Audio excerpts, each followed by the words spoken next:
ہم ایک ایسے معاشرے کے اندر سانس لے رہے ہیں کہ جہاں پر ایک انسان، ایک بشر اس دنیا فانی سے رخصت ہو جاتا ہے، اپنے گھر میں ہی اس کا انتقال ہو جاتا ہے، اس کی ڈیتھ ہو جاتی ہے، اس کی باڈی اس کے گھر میں ہی پڑی رہتی ہے، 20 دن سے 1 مہینہ بھی گزر جاتا ہے، لیٹس سے 8 مہینے بھی گزر جاتے ہیں۔ شہر والوں تو دور، محلے والوں اور اپنے گھر والوں سمیت ہمسایوں تک کو بھنک نہیں پڑتی۔ ہمیں شرم آنی چاہیے بطور ایک معاشرہ، ہمیں شرم آنی چاہیے بطور ایک ہمسایہ، ایک نیبر۔ اتنے حقوق ہیں ہمسایوں کے کہ ایسا نہ ہو کہ ان کو وراثت میں کچھ حصہ مل جائے، اس حد تک حقوق ہیں ہمسایوں کے۔ لیکن آج ہمارا معاشرہ اس حد تک ڈیٹیریٹ ہو چکا ہے کہ ہمیں یہ تک نہیں پتا ہوتا کہ ہمارا ہمسایہ کس حال میں ہے۔ اب حمیرہ اصغر کی باڈی جو 8 دن پرانی ہے، 1 مہینہ پرانی ہے، 8 مہینے پرانی ہے، یہ فیکٹر ہمیں مدد دے سکتا ہے کیس کو انویسٹیگیٹ کرنے میں۔ لیکن ایز اے جنرل پبلک یا ایز اے جنرل لسنر کے حوالے سے بات کریں تو آپ کو اس خبر سے کیا سیکھنے کو ملتا ہے، اس انسیڈنٹ سے، اس ایکسیڈنٹ سے آپ کو کیا سیکھنے کو ملتا ہے؟ بطور ویور اور بطور ریڈر اگر آپ یہ نیوز پیپر پہ نیوز پڑھتے ہیں، سیکھنے کو یہ ملتا ہے، پہلی بات، never be by yourself. اگر آپ اکیلے ہیں تو آپ کے کسی نہ کسی ایک دوست کو، اگر آپ فیملی کے ساتھ نہیں بھی رہتے ہیں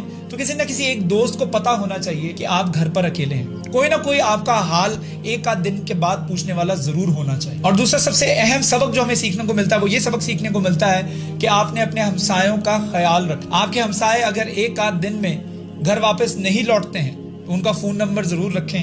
ان کا حال احوال پتہ کریں۔ اگر آپ کو آپ کے ہمسایوں کی گاڑی نظر نہیں آ رہی، ان کے گھر پر تالا لگا ہوا ہے اور وہ 5-6 دن سے اپنے گھر پہ نہیں ہے، تو خیر و عافیت کے لیے ایک کال کر لینے سے آپ کا بہت زیادہ وقت بھی ضائع نہیں ہوگا۔ اب اطلاعات یہ بھی موصول ہو رہی ہیں کہ حمیرہ اصغر نے اپنے گھر کا رینٹ سال 2024 سے جمع نہیں کروایا، اور یہ بات پولیس کو مالک مکان نے بتائی ہے، جس کے بعد کیس نے ایک نیا ٹرن، ایک نیا موڑ لیا ہے۔ اللہ تعالیٰ سے دعا ہے کہ اللہ تعالیٰ مرحوم کے